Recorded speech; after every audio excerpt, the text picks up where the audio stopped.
Hey, what is going on, guys? Smart Divas here, back at it again with another video. And today we're putting on the roll cage for the go-kart. There's all our bolts and stuff. And this should be a pretty short video. Probably just putting on the roll cage and then rolling around in the cart. We still don't have the bolt on the wheel, but the wheel stays on and just rolling around at low speeds and not taking, sharp turns or anything.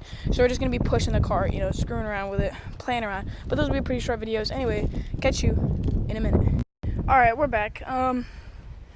We've got it on there, got a little tube kit in the back. It's all janky. The nuts clearly don't go there, but that's as far as it'll go up because of threading and stuff. But it's on, it's not gonna come off.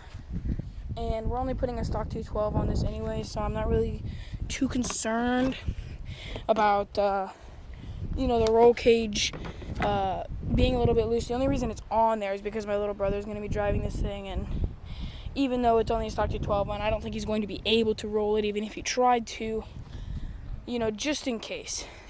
Anyways, be back in a second with some rolling.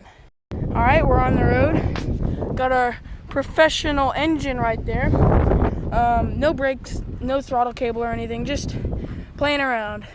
Ready, Sean? Yep. Go. It rolls fine. It feels smoother than I thought it would for, what it is. It's rattling because of the roll cage.